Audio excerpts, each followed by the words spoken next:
I am your gracious host, Mr. Bobby Shade, and this is Bridging Kids. With that said, ladies and gentlemen, I present to you White Lives Matter, Blue Lives Matter, All Lives Matter, Black Lives Matter. Let's go. So, family, the genius musician Kanye West is running around with Candace Owens, and they're touting White Lives Matter. They even got a t-shirt, White Lives Matter. And honestly, there's really absolutely nothing wrong with that. There really isn't, because you know what? White lives do matter. All lives matter. Black lives matter. Everything. The problem is that they're making a mockery of it without realizing it. When Black Lives Matter movements start, let's go back in time. Colin Kaepernick, right? Colin Kaepernick does, he starts to take a knee in his football games. And he's doing it as the Star Spangled Banner is being played. One of America's greatest national treasures of songs. And many people felt he was making a mockery of those that have served and are presently serving in the armed forces. And I can see that. I know of an individual personally who's in the armed forces, and it's very serious. The training, the combat, the need, for a person to put their life on the line for the masses, and the masses being that of these United States. So he took a knee. And as he took a knee, he was crucified for it. He was like, no, you can't take no knee during the Star Spangled Banner. You're spitting in the face of armed force individuals, people in the armed forces. Got a lot of backlash for that. He was even cut from a team, and since then he has not been able to get back to play football. Blacklisted, blackballed, whatever you want to call it. They're not letting him back in. He did make $40 million off of a commercial, on the kind of a premise of it, so to speak. But, and it became this whole thing. And then from there, Black Lives Matter was created.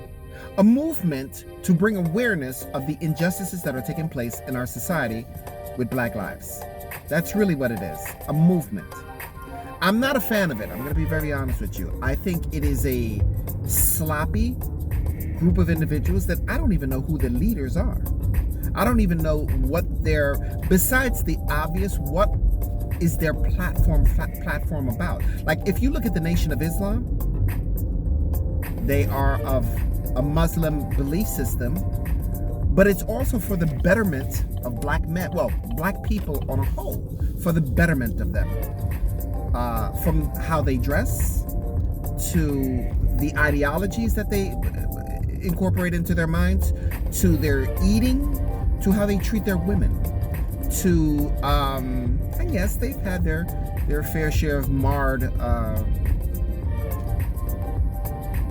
backlashes and things of that nature, but overall, they've been a very strong component in the fabric of our society for the betterment of black men. And we do know who the leader is, and that is the Honorable Minister Farrakhan, who was ordained by the Honorable Elijah Muhammad. And of course, we know that Malcolm X came from that group. Unfortunately, our dear brother was murdered in the process of that. Why? Because he broke rank. And he started to see some things that weren't too tight there. But another time, another story. But we do know who they are. We do know what they stand for. We do know their belief system. We do know. But the Black Lives Matter movement, a bit sloppy. And then Candace Owens, the wonderful genius woman Candace Owens, she unearthed that one of the founding members was misappropriating funds, using funds that were supposed to go for the growth and the growth of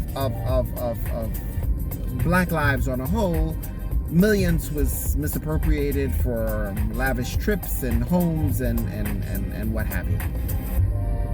So she unearthed that, of course, to put a black stain and a black blot on the existence of Black lives. But nonetheless, the whole premise, the good part of it, is that the existence of Black life is important. And that has always been the basis of what Black lives is. But the problem is, when Black people, and this has always been historically a problem for Black people, when Black people have something going on, some way, somehow, it is stripped from them overall. We know of Black Panthers, but we know of it from the bad part of it. We don't know about the good part of it.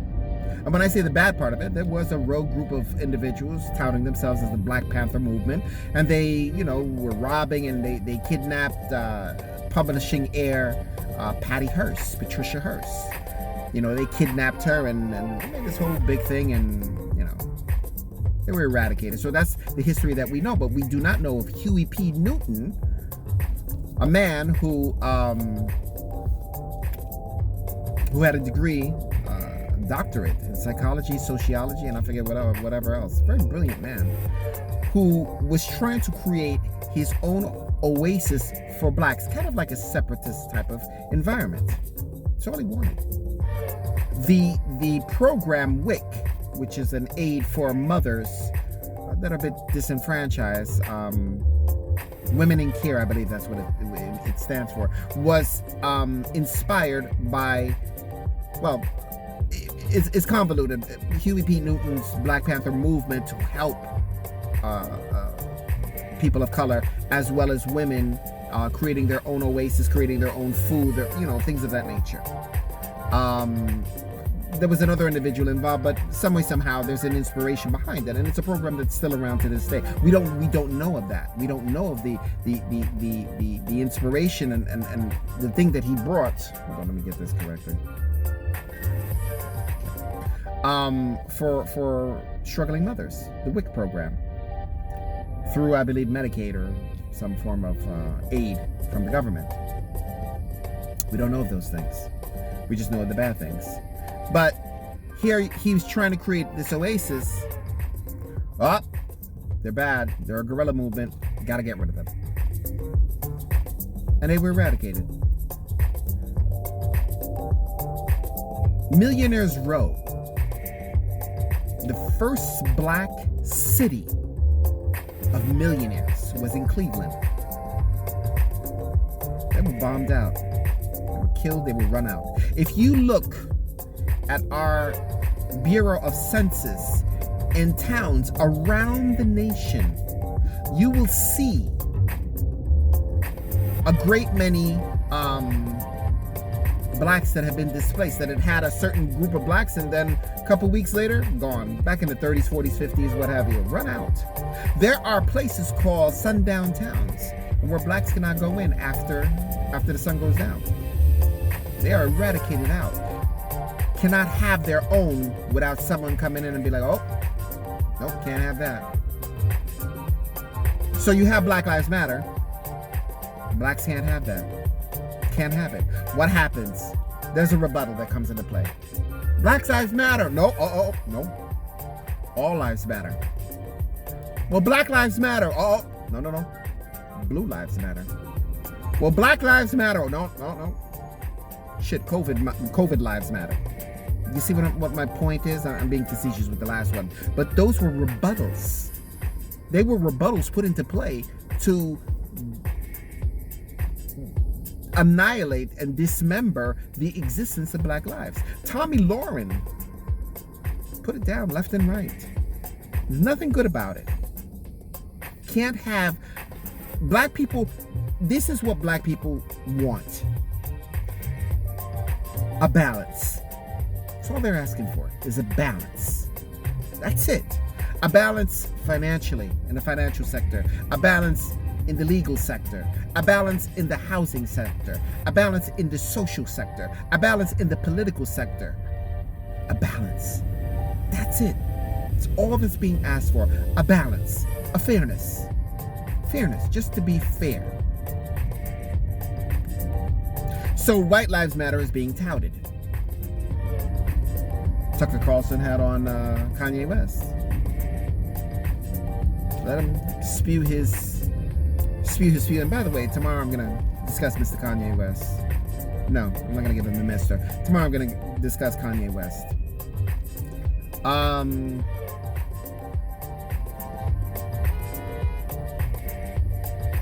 And there is no rebuttal when a terminology and the coin term comes up, White Lives Matter. You do not hear those very same groups, those very same counties, those very same cities. You will have whites against whites, that if they have a Black Lives Matter sign on their front porch, you will have a neighbor come by and take it and be like, that's wrong, you shouldn't have that. But we have White Lives Matter. That terminology, first of all, I don't agree with it.